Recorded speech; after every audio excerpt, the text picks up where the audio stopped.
Hi, my name is Lydia and I work for Liverpool Youth for Christ as their youth worker. I work in schools and churches across the city, working with amazing young people and wonderful youth workers. I'm Liverpool born and raised. I'm one of 4 siblings and I grew up in a house that loves Jesus. I have a real passion and heart for the young people of Liverpool. I'm passionate about speaking truth, life and Jesus into them and seeing them realise their potential and worth.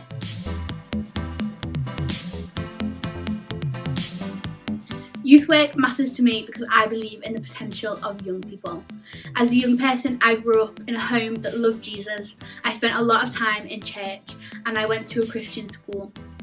My adolescent years were full of teachers, youth leaders, parents, family, friends speaking truth into me, telling me about my identity and my worth and setting me up to win.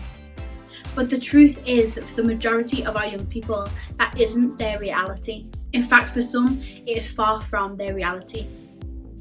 The reality is that by 16, a young person is more likely to have a TV in their bedroom than a father in their house. The reality is that 1 in 6 young people have symptoms of anxiety and depression. And 1 in 8 children have a diagnosable mental health disorder. That's roughly 3 children in every classroom. Youth work matters to me because young people need us. They need someone on their side, cheering them on, fighting for them, raising their voices, someone who comes alongside and says, "I'm here for you," and means it. They need people telling them who they are, that they're loved, that they have worth, that they have value. Youth work matters to me because the lives and futures of young people matter.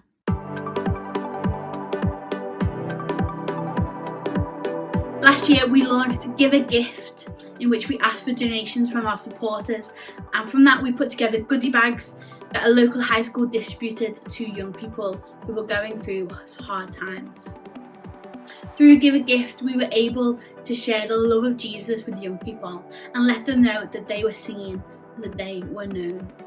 When the first lockdown hit in March, we took our youth leaders breakfast online, and that has turned into a gathering of youth leaders from across Liverpool and beyond who gather to connect, pray, learn and encourage each other.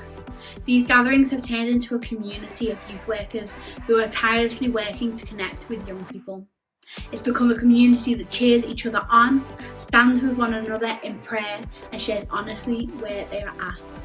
The feedback that we've had from these gatherings is that the encouragement, ideas and prayer have enabled youth workers to carry on with their work in this time.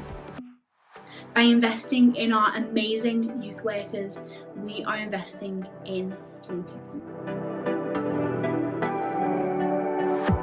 At this time, I'm praying for young people and their mental health. This time hasn't been easy and young people have missed out on so much. I am praying and believing God will, just as it prophesies in Joel chapter 2, restore what the locusts have eaten. That we will stand with young people speaking truth over their mental health and their well-being, believing that we can change the narrative of what is spoken over them, speaking words of affirmation, of truth and value. That we will see a generation rise up who know who they are and know whose they are. Young people, first of all, I want to say to you that you are amazing. Everything that you have had to deal with this past year, a global pandemic, cancellation of exams, a results day that was stressful and unusual, homeschooling, back to school with all kinds of restrictions and measures in place, back to homeschooling, not seeing your friends, lockdown, birthdays, Zoom, and a bit more Zoom. You have got through it all and you should be proud of yourself. It hasn't been an easy time, but you've done it. And perhaps this time has left you feeling tired, worn out, and maybe left you questioning, God, what are you doing? Where are you? And I want to share with you this encouragement from the Bible. In Joshua chapter 1 verse 9 it says this: Have I not commanded you? Be strong and courageous. Do not be afraid. Do not be discouraged, for the Lord your God will be with you wherever you go. God is with you. God is for you. In the midst of homeschooling and Zoom and everything else that is going on right now, God is saying to you, don't be afraid. I'm with you. I'm for you. And I love you.